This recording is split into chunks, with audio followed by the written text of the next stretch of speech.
taktiknya orang-orang kufar, karena mereka sudah merasa kalah itu, mereka membuat politik dan perang itu khit'ah, penipuan. Maka orang-orang kufar itu tunggang langgeng ya, lari dari arah belakang dan meninggalkan ghanimah, harta rampasan perang, ditinggalkan berceceran di sini nih. Nah, disitulah gagal pahamnya di sini. Ini kesalahan fatal. Dan ini adalah pemikiran orang-orang Rafidhah yang benci dengan sahabat Nabi. Apa kata mereka? Para sahabat yang tinggal di atas, yang dipeseni Nabi, jangan sampai turun, ternyata turun. Kata mereka apa? Ini menyelisihi Nabi. Mereka tamak dengan dunia. Akibat tamak, maka hancur. Itu keliru. Para sahabat tidak tamak dengan dunia, tidak. Para sahabat punya ijtihad saat itu. Apa ijtihadnya mereka yang tinggal di atas? Perang udah selesai. Perintahnya Nabi suruh tinggal di atas manakala masih perang. Itu pahamnya mereka. Jadi bukan karena tamak, bukan. Kala wahasya para sahabat tamak dengan dunia, enggak. Hala wahasya sahabat menyelisih perintahnya Nabi, enggak. Tapi para sahabat saat itu memahami perintahnya Nabi saat itu sudah selesai. Sebagian yang lain yang tinggal jangan. Pokoknya harus ada perintah kedua dari Nabi. Kalau nggak dapat Nabi nggak bisa.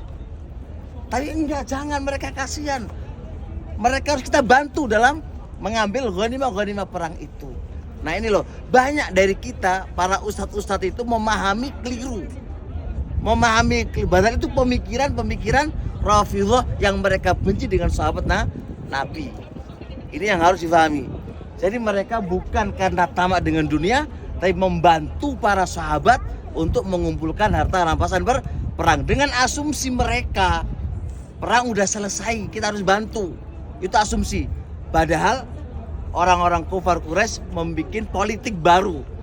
Mereka langsung lari dari arah belakang, mereka turun, lalu mereka naik menempati posisi mereka yang awal, langsung memanai para sahabat. Disitulah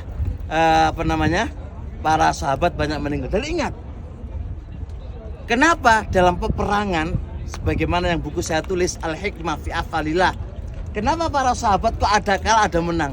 Kalau andai kata hikmahnya Allah, para sahabat itu menang semuanya, pasti ada sisi keujuban, tidak iftikar, butuh kepada Allah Subhanahu wa taala. Maka saat itu kenapa sahabat kadang menang kadang kalah? Supaya hamba itu kembali ke Allah Subhanahu wa taala. Kita gak mungkin sehat selalu, ada sakit. Supaya kita ingat kepada Allah. Kita gak selalu berada di atas. Kita terkadang di bawah, terkadang di atas. Supaya ada ingat kepada Allah Subhanahu wa taala. Kita gak selalu kaya, gak selalu punya duit. Travel gak mungkin selalu tinggi, ada di bawah, ada di atas. Sebab dengan itu supaya kita ingat kepada Allah Subhanahu wa taala. Gak boleh sombong. Itulah hikmah daripada ada di atas, ada di bawah. Panas banget ya. Cukup dulu insyaallah. Subhanakallahumma hamdik, asyhadu an la ilaha illa anta astaghfiruka wa atubu ilaik. Assalamualaikum warahmatullahi wabarakatuh. Kita balik aja ya.